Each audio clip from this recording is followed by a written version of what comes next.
vérité au cœur de l'information.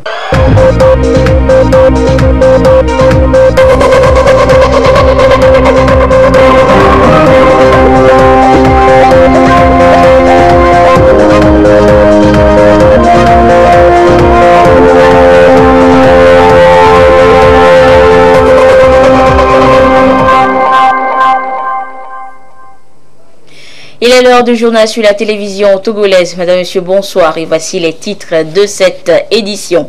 Une meilleure collaboration entre les forces de l'ordre, les journalistes et les membres de la société civile. C'est l'objectif de la rencontre organisée ce jour à Kara, après celle de la région maritime, à découvrir dans cette édition.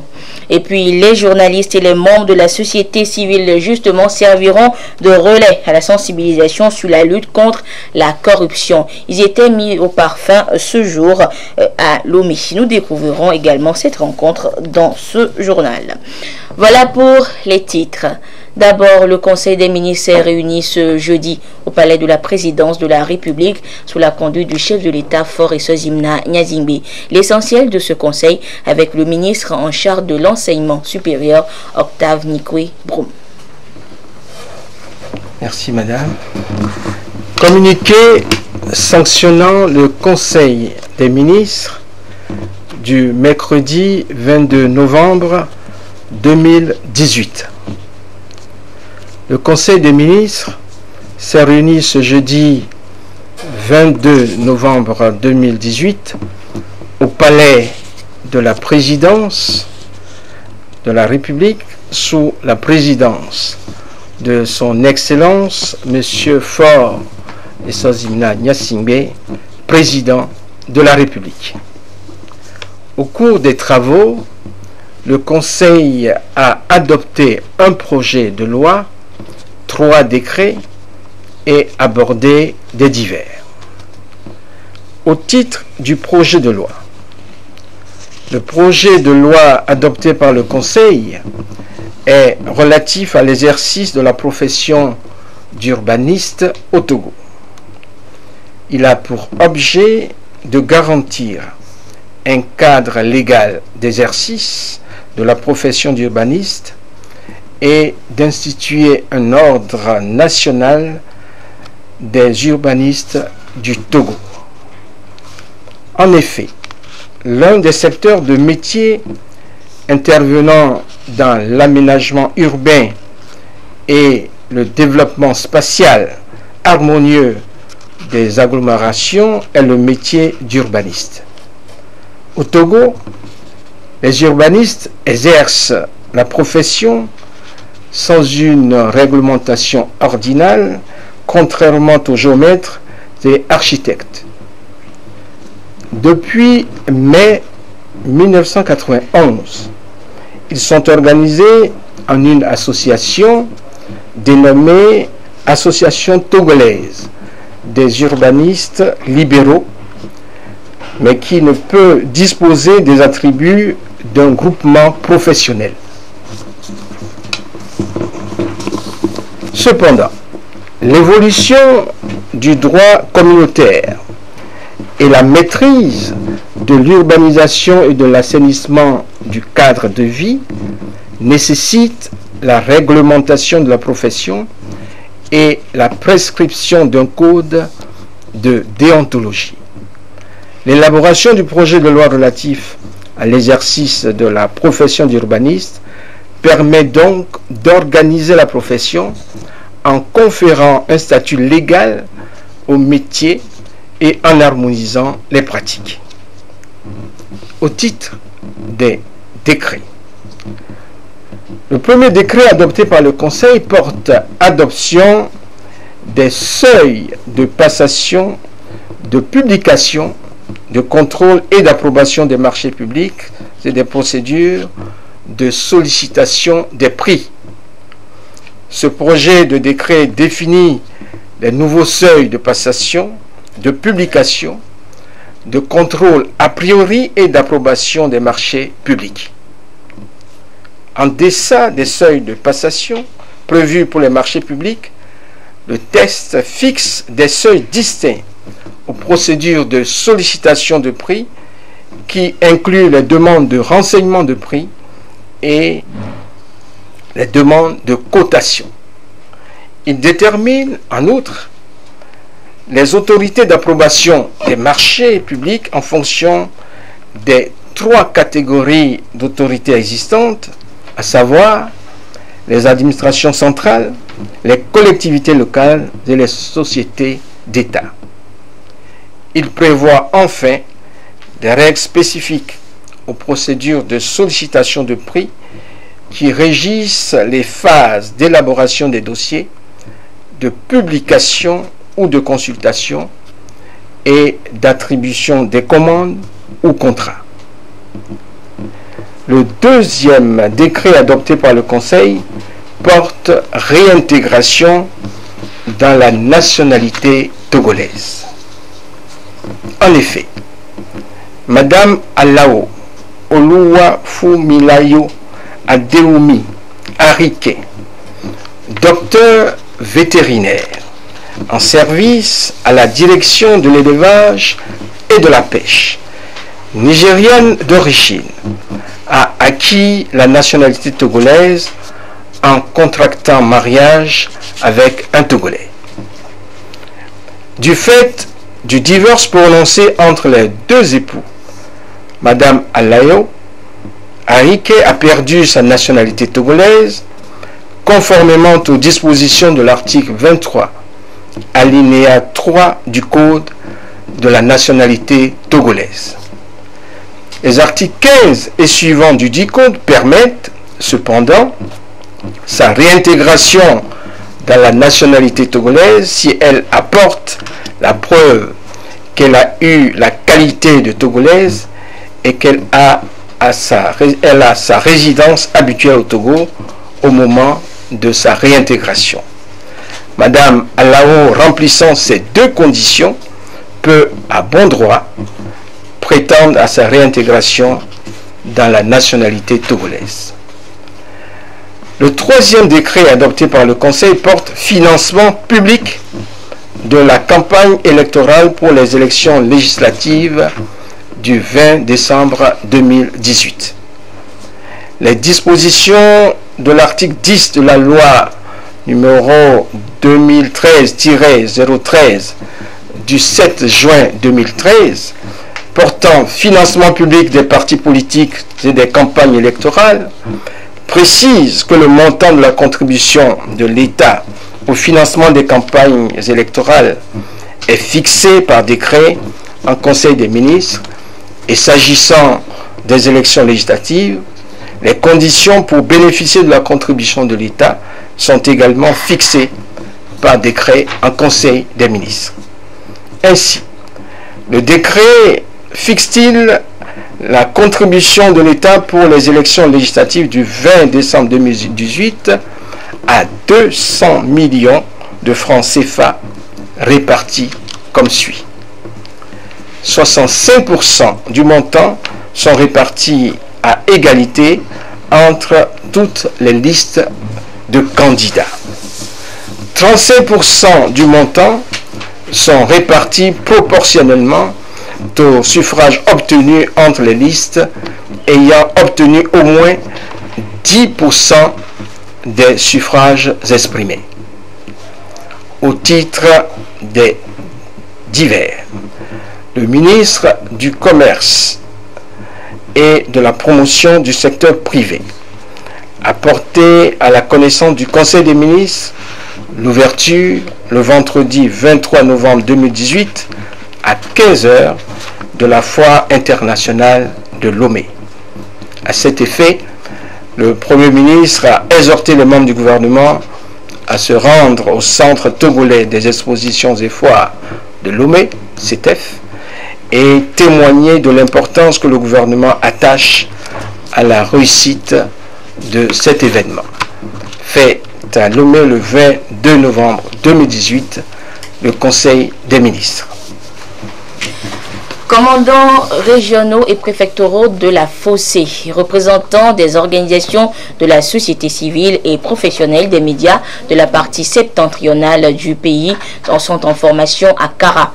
Ils vont échanger pour améliorer les rapports existants entre eux en vue de contribuer à la bonne tenue des élections du 20 décembre prochain. Le compte rendu depuis Kara de Nestor Mozo. A créé un cadre de concertation entre journalistes et forces de sécurité. Ce cadre a été élargi en 2017 aux OSC, organisations de la société civile. L'idée qui sous-tend cette initiative est de permettre à chaque acteur de mener ses activités dans des conditions satisfaisantes. Les rencontres qui se sont tenues dans cette optique ont permis d'améliorer les rapports entre ces trois groupes socio-professionnels. C'est dans le souci de réaliser d'autres avancées que le ministère de la Sécurité et de la Protection civile a organisé cette rencontre à Kara, rencontre qui réunit les commandants de la Force Sécurité Élection 2018, les représentants des organisations de la société civile et les professionnels des médias des régions centrales, Kara et Savane. Cette rencontre intervient après celle de Moitien pour les acteurs des régions Plateau et Maritimes. Aucune œuvre humaine n'étant parfaite, la présente rencontre nous permettra donc d'échanger dans le sens d'améliorer nos différents rapports professionnels. De façon générale, cet atelier vise à contribuer à la coproduction de la sécurité en période électorale par les acteurs clés que sont les forces de sécurité, les professionnels des médias et les organisations de la société civile en vue de parvenir à des élections sécurisées, apaisées et sans violence. Plus spécifiquement, il s'agit d'améliorer le rapport de travail entre les commandants de la force 2018 et les différentes parties prenantes intervenant dans le processus électoral. Il s'agit également de coproduire la sécurité du processus électoral entre les forces de sécurité, les professionnels des médias et les organisations de la société civile. Et enfin, de contribuer à la tenue des élections sécurisées, apaisées et sans violence. Au regard de l'importance des thématiques inscrites à l'ordre du jour de nos travaux et de la qualité des experts qui sont chargés de les animer, je reste convaincu qu'à la fin de cet atelier, nos relations professionnelles vont s'améliorer davantage sur le terrain, dans l'intérêt et pour le bien de nos populations. Le ministre de la Sécurité a souhaité vivement que la collaboration entre forces de sécurité, organisations de la société civile et professionnels des médias soit empreinte de franchise, d'objectivité et de respect mutuel pour éviter toute forme de violence préjudiciable au développement du pays. Il a aussi souligné que son département entend jouer pleinement sa partition dans le respect et en complémentarité des autres acteurs pour un aboutissement heureux de l'échéance électorale qui se profile à l'horizon. Et toujours dans le contexte des prochaines échéances électorales, le ministère de l'administration territoriale vient de lancer une campagne de sensibilisation sur les garanties légales de transparence et de liberté de vote au cours des processus électoraux. Elle se déroulera, cette campagne, dans les 5 régions économiques du pays afin d'éclairer l'opinion publique nationale sur les fondamentaux devant garantir des scrutins crédibles et apaisés. Les précisions avec Arnaud Kili. Que faut-il savoir sur le processus électoral allant du recensement, du vote, du dépouillement, de la centralisation des résultats jusqu'aux voies de recours? Le ministère de l'administration territoriale, de la décentralisation et des collectivités locales se propose de sensibiliser l'opinion publique sur ces fondamentaux qui garantissent la transparence des scrutins. Plus de 5000 personnes seront donc formées sur ces différentes thématiques afin qu'ils soient des relais auprès des populations à la base. Le législateur togolais a prévu toutes les dispositions pour garantir la transparence au cours des scrutins et pour garantir la liberté de vote. Ces dispositions sont contenues dans le code électoral ainsi que dans les autres documents relatifs aux élections. Malheureusement, il est courant de constater que beaucoup de personnes, même des personnes insoupçonnées, ne connaissent pas toutes ces dispositions qui sont prises par le code électoral pour assurer la transparence. Parce que ces personnes n'ont pas eu peut-être accès à ces documents et n'ont pas eu l'occasion d'apprendre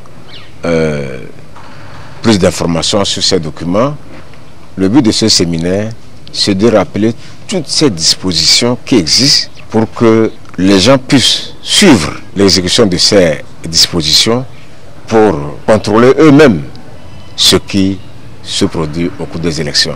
Et ils constateront que le respect de toutes ces dispositions est la garantie essentielle de transparence et de liberté de vote. La méconnaissance des règles du jeu électoral conduit des fois à des dérapages susceptibles de nuire au processus électoral.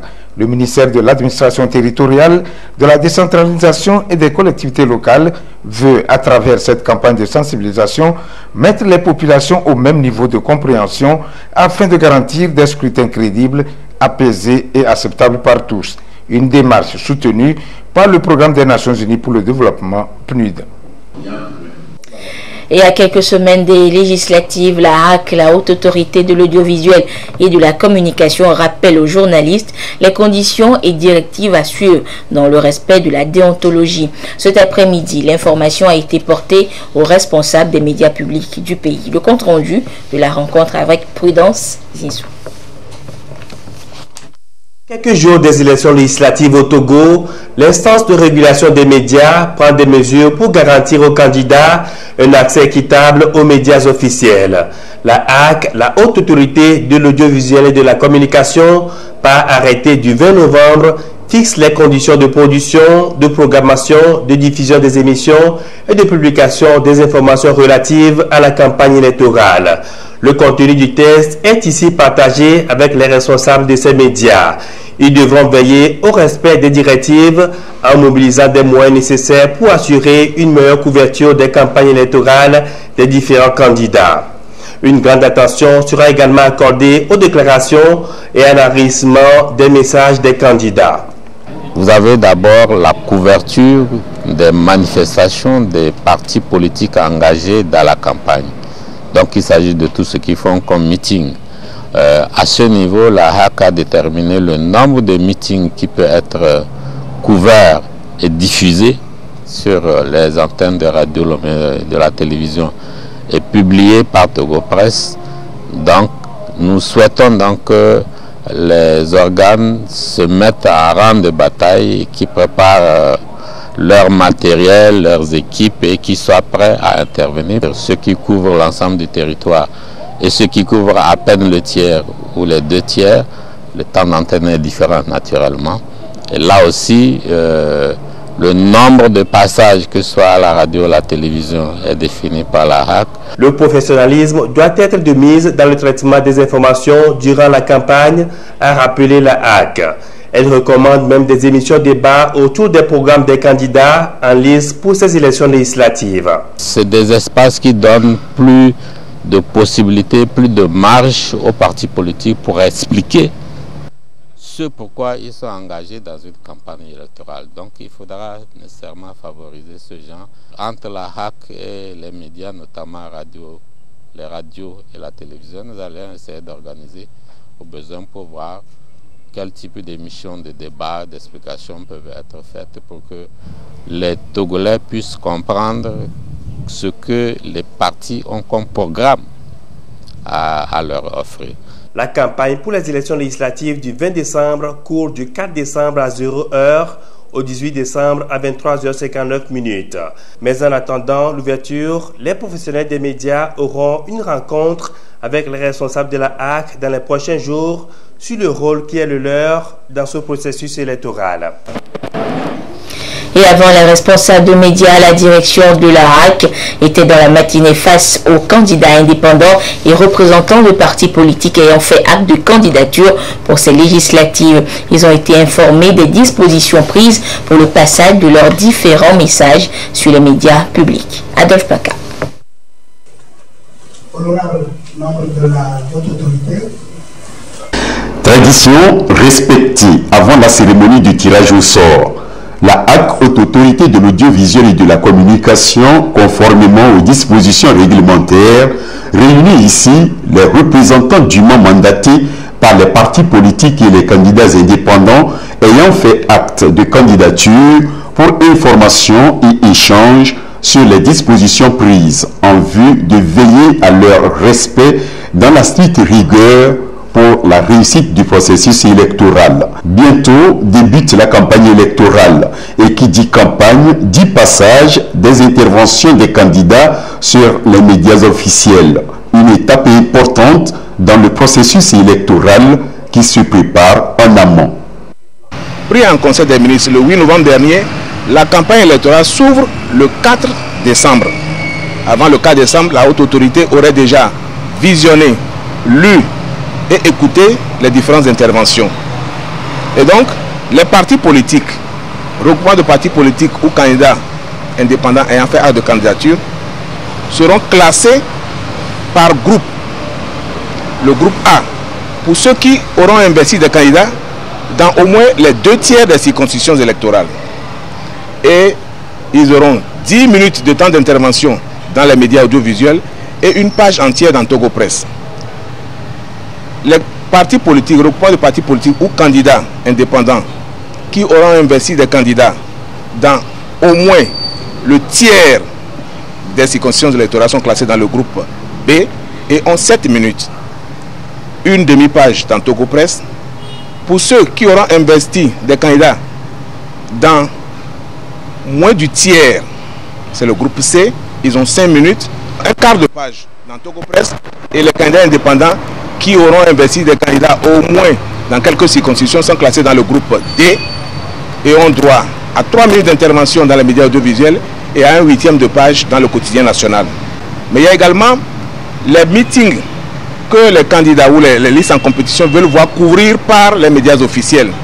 Il y a 6 au total pour le groupe A, 4 pour le groupe B, 3 pour le groupe C et 2 pour le groupe D. Les médias officiels concernés par ces dispositions sont la télévision togolaise, Radio Lomé, Radio Kara, Togo Presse et l'agence togolaise de presse ATOP. Les acteurs politiques devront se conformer aux normes de diffusion et de parution de ces organes de presse dans la production de leurs messages. Pour les médias privés, l'accès est tarifé, mais aussi dans les normes. La HAC, pour sa part, s'active à assurer une participation équitable à tous les partis politiques sur ces médias. En attendant la publication par la Cour constitutionnelle des listes qui sont en compétition, la HAC a déjà commis un huissier de justice sous la supervision duquel la cérémonie de tirage au sort doit se dérouler. Toute la logistique nécessaire est déjà disponible. L'instance de régulation des médias, au regard de sa mission en période électorale et conformément à l'article 75 du Code électoral, jouera pleinement sa partition afin que tout candidat, liste de candidats dispose pour présenter son programme aux électeurs d'un accès équitable aux moyens officiels d'information et de communication dans le respect des procédures et modalités déterminées par la loi. Le Code électoral, en son article 75, précise l'importance des médias dans le processus électoral et la responsabilité revient à la HAC, à l'article 10 du même Code, de veiller à la régulation de ce secteur. Et parlons toujours des prochaines législatives. La Commission électorale nationale indépendante CENI rappelle que dans le cadre de ces rencontres périodiques avec les différentes parties prenantes au processus électoral en cours, elle informe les organisations professionnelles de presse qu'elle organise une conférence de presse à son siège à Lomé ce vendredi, demain donc 23 novembre 2018 à 10h. Les organisations professionnelles de presse qui doivent être représentées chacune par une personne sont priées de bien vouloir confirmer à l'avance leur participation au numéro 22 53 61 00, c'est-à-dire le secrétariat central de la CENI, et ce au plus tard à 7h le jour de la conférence, c'est-à-dire demain vendredi à 7h. Un forum de haut niveau est ouvert ce jeudi et ce pour 2 jours à Lomé sur le développement des zones de transformation agro-industrielle du Togo. Ceci à travers des partenariats publics-privés. Investisseurs, partenaires au développement nationaux et internationaux, institutions financières y prennent part pour échanger sur les opportunités d'affaires au Togo dans le cadre du développement de l'agro-industrie. L'objectif est d'impliquer le secteur privé dans la réalisation de l'axe 2 du PND, qui est le développement des pôles de transformation agricole et manufacturière. Des précisions avec Augustin Kossi. L'agriculture, un secteur à fort potentiel de croissance et de richesse au Togo. Elle occupe plus de 60% de la population active et contribue à environ 40% au PIB. Elle joue donc un rôle important dans le développement socio-économique du pays. Sa modernisation constitue une étape importante vers la transformation agro-industrielle au Togo. Et lorsque le secteur privé s'y engage aux côtés du gouvernement, on parle de partenariat public et privé. Justement, le Forum sur le développement des zones de transformation agro-industrielle est là pour faire découvrir aux investisseurs les différentes opportunités du secteur. C'est beaucoup d'investissements qui ne peuvent se faire par les seules ressources de l'État. Raison pour laquelle le secteur privé a été appelé afin de pouvoir conjuguer ses efforts et ses ressources avec le secteur public pour pouvoir investir et développer le secteur agro-industriel. Sachant que le développement de ce secteur conduira à beaucoup de potentialités d'activité, à beaucoup de création d'emplois et à la fin à un meilleur bien-être de la population. Le forum va permettre d'un côté de comprendre quel est l'environnement institutionnel, mais le cadre juridique nécessaire pour un meilleur partenariat public-privé, mais également de mieux savoir dans quelle mesure le secteur privé peut être accompagné dans l'agro-industrie par les institutions financières et de développement. Ces pôles de croissance et de filières dites porteuses doivent être promus à travers le développement des agropoles et des parcs industriels pour la transformation agricole. À ce rendez-vous de haut niveau, partenaires au développement, institutions financières et investisseurs prennent part pour parler de ce qu'on appelle le business agricole. Ils identifieront les plans d'action et les opportunités devant concourir à l'essor de l'agro-industriel au Togo. Et l'expérience de Rwanda a été partagée. Les réformes majeures envisagées ou mises en œuvre par le Rwanda, les principales chaînes de valeur ont été libéralisées pour supprimer ou ouvrir la participation du secteur privé dans les investissements et la commercialisation et mettre fin au monopole public. Cela a permis une éclosion des opérateurs privés qui expriment un intérêt pour investir dans ce secteur. Le gouvernement a mis en place des agences de régulation extrêmement solides qui sont en mesure de mettre en place les règles du jeu et de les faire respecter. Être engagé dans un processus partenariat public et privé pour donner corps et matérialiser l'axe 2 essentiellement du programme national de développement qui a été mis en place en août 2018. Il s'agit à ce forum de haut niveau de saisir les opportunités qui vont nous être présentées, des opportunités qui vont amener justement le secteur privé à découvrir les atouts. Cette transformation agricole, c'est également tout ce qui est manufacturière et tout ce qui est donc développement d'industrie minière. Pour le gouvernement, ce forum à l'initiative du CADET avec l'appui de la Banque africaine de développement, le cadre est bien indiqué pour présenter aux investisseurs les opportunités, surtout les facilités mises en place pour mieux investir au Togo. Les mécanismes et les stratégies se mettent progressivement en place pour le développement des pôles de transformation agricole et manufacturière au Togo à l'horizon 2022. Depuis mardi, c'est le projet d'élaboration de la 4e communication nationale et du 2e rapport biennal actualisé du Togo sur les changements climatiques qui a été lancé. 2 documents qui, une fois élaborés, permettront à notre pays, le Togo, de disposer d'informations fiables sur les changements climatiques. Les précisions avec Nathalie Banegui. Financé en grande partie par le Fonds pour l'environnement mondial FEM, le projet de préparation de la 4e communication nationale et du 2e rapport biennal actualisé du Togo sur les changements climatiques s'élève à 662 402 784 francs CFA. Il consiste entre autres à réaliser des inventaires nationaux de gaz à effet de serre, à présenter les informations sur les circonstances nationales et les arrangements institutionnels. Enfin, il permettra d'identifier des mesures visant à atténuer les changements climatiques et leurs effets. La grande innovation, c'est que le 2e rapport biennal et la 4e communication vont nous permettre d'actualiser nos informations sur les données géographiques, les données socio-économiques et toute autre activité pouvant permettre d'émettre les émissions de gaz à effet de serre ou bien pouvoir permettre de séquestrer ou bien d'atténuer les émissions de gaz à effet de serre. Par rapport à l'année 2013, pris comme l'année de référence, nous avons constaté que les émissions au niveau du pays sont à 19 623 gigagrammes de CO2 équivalent.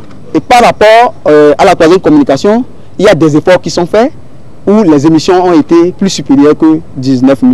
Et donc, on souhaiterait que dans le cadre du 2e rapport biennal et la 4e communication, que les émissions du Togo soient beaucoup plus inférieures à ces 19 pour qu'on sache que le Togo est en train de faire des efforts. Les 2 documents attendus seront élaborés par le PNUD et permettront non seulement au Togo de disposer des informations pertinentes et fiables sur le sujet, mais aussi donneront des pistes favorables au développement durable et à la lutte contre la pauvreté, en cohérence avec le PND. La préparation des 2 documents techniques attendus du projet devra nécessairement et méthodiquement capitaliser les acquis des communications nationales, les rapports biennaux actualisés, passés et d'autres initiatives pertinentes telles que le projet de réduction des émissions dues à la déforestation et à la dégradation des forêts, RED+, le projet d'appui à la lutte contre les changements climatiques, ou ALCC, le projet de gestion intégrée des catastrophes et des terres, PGCT, le projet de renforcement des capacités pour la transparence dans la mise en œuvre de l'accord de Paris sur le climat et le projet d'électrification rurale par kit solaire individuel dénommé CISO. Dans le processus d'élaboration de ces documents, certains aspects restent encore à améliorer selon André Johnson. Il s'agit notamment des capacités d'établissement de systèmes opérationnels et durables, des rapports réguliers sur les communications nationales et des rapports biennaux actualisés, de l'établissement d'un cadre pour la mesure, la notification et la vérification en matière de transparence dans l'action. Du 26 novembre au 1er décembre prochain, la Banque centrale des États de l'Afrique de l'Ouest, BCEAO, organisera une semaine de l'inclusion financière. Et ce sera donc dans les 8 États membres de l'UEMOA. Il s'agit pour l'institution de faire partager les stratégies élaborées au niveau régional pour faciliter l'accès aux services de l'inclusion financière aux populations, également sensibiliser davantage sur les atouts de l'inclusion financière dans le développement d'un pays. Les précisions dans ce sujet signé Luc Assis. L'inclusion financière est un facteur d'accroissement de la croissance économique et de lutte contre la pauvreté. Au Togo, divers mécanismes sont mis en place par le gouvernement ces 10 dernières années pour permettre aux populations les plus vulnérables d'avoir accès aux services financiers. Il s'agit du Fonds national de la finance inclusive FNFI et ses différents produits, le mécanisme incitatif de financement agricole MIFA et l'Agence nationale de promotion et de garantie de financement des PME-PMI ANPGF, entre autres. Pour consolider ces actions au Togo et permettre aux autres pays de l'espace UEMOA d'émerger dans le domaine, la BCEAO organise du 26 novembre au 1er décembre prochain la semaine de l'inclusion financière. C'est une manifestation qui va se dérouler dans l'ensemble des 8 États membres de l'UEMOA. Le premier objectif, c'est renforcer la sensibilisation des acteurs du secteur financier sur les possibilités que l'inclusion financière offre aux populations de l'UEMOA. Deuxième objectif, c'est également échanger avec les acteurs du secteur financier sur les préoccupations de l'inclusion financière spécifique à chaque pays. Au niveau du Togo, nous avons prévu des sessions de formation à l'endroit des acteurs du secteur financier. Nous avons prévu également la sensibilisation de ces acteurs-là sur l'importance de l'inclusion financière dans le développement économique et social de nos pays. Et aussi, nous avons prévu des échanges, des débats autour d'un certain nombre de sujets qui concernent l'inclusion financière, que ce soit avec des jeunes, des élèves, des étudiants. Et la grande manifestation pour ce qui concerne ces échanges-là aura lieu à l'université de Lomé. Du 26 au 27 novembre 2018, la cérémonie d'ouverture de la dite semaine aura lieu au siège de l'institution à Dakar. Elle sera ponctuée d'une conférence inaugurale et d'un forum de haut niveau sur l'innovation technologique au service de l'inclusion financière. Ces rencontres seront animées par d'éminentes personnalités. La BCEAO veut promouvoir l'accès aux services financiers à tous à travers cet événement afin de contribuer à la réduction de la pauvreté. Dans les pays où l'inclusion financière est forte, autrement dit dans les pays où une grande partie de la population accède aux produits et services financiers à un coût abordable, on a constaté que le taux de croissance économique est beaucoup plus élevé, que le taux de chômage est beaucoup plus faible, que le niveau de vie est très élevé dans ces pays-là. Et c'est fort de ce constat que la Banque centrale, les États et les différents acteurs du secteur financier mettent en œuvre toute une panoplie d'actions pour renforcer l'inclusion financière et faire en sorte que les produits et services financiers soient accessibles à un coût abordable. Et au niveau de la Banque centrale, nous avons élaboré une stratégie régionale qui est mise en œuvre dans les 8 États membres de l'UEMOA. Atteindre 75% des populations de l'espace UEMOA en dessert de services financiers pour les 5 prochaines années. C'est l'objectif que s'est fixé la BCEAO à travers sa stratégie régionale sur l'inclusion financière. Les jeunes sont invités à ces activités, surtout à la foire qui se tiendra le 1er décembre prochain sur le terrain du lycée d'Agoué. Ceci afin de mieux s'informer sur la question et d'échanger avec les acteurs du domaine en vue de s'imprégner de la gamme diversifiée de produits et services financiers disponibles au plan national. La 15e foire internationale de Lomé s'ouvre officiellement demain vendredi 23 novembre et referme ses portes le 10 décembre prochain. Pour annoncer l'événement, une caravane animée par le staff et les exposants a sillonné les grandes artères de la capitale ce jeudi. Et sur le site de Togo 2000, l'heure est au dernier réglage. Clarisse Atikle. Sur le site du Centre togolais des expositions et foires de Lomé, c'était Togo 2000. Et c'est ici que pendant plus de 2 semaines va se tenir la 15e foire internationale de Lomé, le plus grand rendez-vous annuel d'opportunités et d'affaires au Togo. Et comme vous pouvez le constater, les préparatifs vont bon train. À quelques heures de l'ouverture de l'acte 15 de la foire internationale de Lomé, les stands sont en plein aménagement. Exposants togolais comme étrangers s'affairent pour être au rendez-vous du 23 novembre, date à laquelle sera donné le coup d'envoi officiel du démarrage des activités de la foire de Lomé édition 2018. On est en train de s'installer déjà. On a les parfums, on a pas mal de choses. On a voyagé partout en Afrique de l'Ouest. Je vois qu'il y a une bonne organisation ici. Aujourd'hui, on vient pour aménager les stands pour les préparatifs, pour bien commencer. Et par la grâce de Dieu, on sait que ça va donner du lourd cette année. On se prépare très bien et pour cette année, nous allons faire une grande promotion sur nos produits pour les rendre accessibles à tout le monde. Au niveau du centre togolais des expositions et foires CTF Lomé, tout est fait prêt pour accueillir les milliers d'exposants et de visiteurs avec à la clé de nombreuses innovations cette année. Des innovations cette année, c'est surtout dans le domaine de l'information. Et nous avons mis une radio digitale en ligne qui va permettre à tout un chacun, même dans vos maisons, dans vos bureaux, où vous êtes, et de vivre la foire en direct. Nous avons encore des rencontres d'affaires que nous appelons les B2B. Et bien donc, nous les avons ouvertes cette année Et à ceux qui ne participent pas à la foire, cette année, le thème porte sur la chaîne de valeur et un vecteur de progrès économique. C'est un concept tout à fait nouveau qui va permettre, lorsque nous allons parler des entreprises, et de s'interroger sur les différents maillons qui constituent la production, la transformation. J'invite surtout les exposants à respecter le contrat que nous avons signé, c'est de tout faire pour que les stands soient prêts. 17 jours de fête foraine et de bonnes affaires, les exposants y croient fermement tout en promettant des surprises aux visiteurs.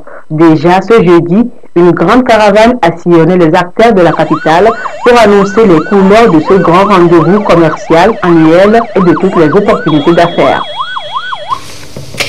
Nous sommes jeudi. Claude, nous nous retrouvons donc pour la Paille des Sports. Claude Amar, bonsoir.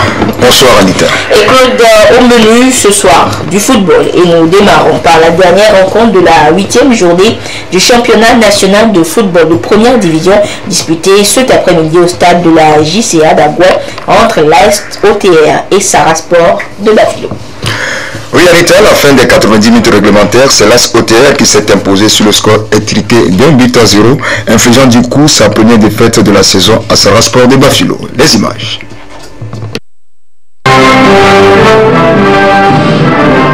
Devant l'équipe B des Lions de l'Atlas du Maroc en blanc, la sélection olympique togolaise tout de jeune vertu n'a pas fait le poids.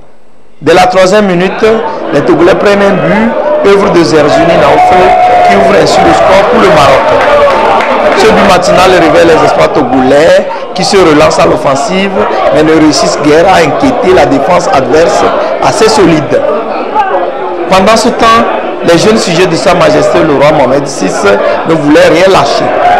Le score d'1-0 en faveur du Maroc reste-t-elle à la pause. Revenus sur la pelouse, les Marocains carburent et corsent l'addition à la 52e minute grâce à Makran Abderrahim. Les espoirs du Togo sont obligés de courir derrière la réduction du score, mais en vain. Même avec cette occasion nette, les Togolais ne réduisent pas le score. L'équipe B de la sélection nationale du Maroc l'emporte alors 2-0, même si son encadreur, Selami Jamal, aurait voulu une meilleure prestation de ses poulains. J'ai vu une équipe entreprenante. Ils ont montré un bon état d'esprit, un bon engagement. C'est vrai qu'ils ont commis des erreurs en défense. Et c'est ce qui nous a permis de marquer des buts. Je ne suis pas satisfait parce que l'objectif de cette rencontre, c'est de donner une opportunité à certains joueurs pour qu'ils montrent leur qualité. Il y a des joueurs qui ont donné satisfaction, il y a d'autres qui n'ont pas donné satisfaction. Là, après notre retour, on a d'autres choses à faire, Inch'Allah. Pour bien grandir, il faut toujours se mesurer aux autres et surtout à plus fort que soi. Je suis quand même satisfait des joueurs parce que ils ont quand même tenu, parce qu'on sait que le rythme pour eux, ça va être compliqué. Je pense que c'est bien de jouer ce genre de match pour pouvoir progresser. Je sais qu'on doit beaucoup travailler parce que c'est pas facile et on l'a vu aujourd'hui que le Togo a besoin de travailler. En continuant à se préparer, les espoirs togolais affûtent leurs armes en vue de la double confrontation contre leurs homologues du Ghana le 18 décembre à Accra et le 22 du même mois à Lomé. Et Claude, une petite erreur est survenue. On vient plutôt de suivre la rencontre amicale entre les éperviers Espoir et la sélection marocaine. Local du Maroc, ouais. Et peut-être que nous revenons maintenant sur la rencontre, la 8e journée du championnat national de football de première division disputée donc cet après-midi au stade d'Agoué entre l'AS OTR et Sarah Sport de Bafilo. Ouais, tu l'as si bien dit Anita, et c'est l'AS OTR qui s'est donc imposé par 1-0. Les images. Quelques minutes avant 15h, l'arbitre central Djobo Suleiman donne le coup d'envoi de la rencontre. Très vite, l'AS OTR rentre dans le jeu avec l'ouverture du score à la 11e minute par Djidal Rahman. La réaction de Sarah FC ne tardera pas à venir, mais malheureusement, les attaquants n'arrivent pas à trouver le cadre. La 36e minute, le corner obtenu par Sarah FC passe à côté. À l'approche de la mi-temps, le jeu s'équilibre et les deux équipes rentrent au vestiaire sur un score d'1-0 en faveur de l'AS OTR. À la reprise, c'est Sarah FC qui change la partie. 49e et 58e minute, Sarah FC tente de revenir au score en vain. À 5 minutes de la fin, Okwara Chika rate son face-à-face avec le goal des douaniers Egba Moubarak. Le score restera inchangé jusqu'au coup de sifflet final. Le coach Moutoudia Maurice remporte ainsi son baptême de feu avec cette première victoire sur le score étriqué de 8-0 sur le banc de l'SOTR.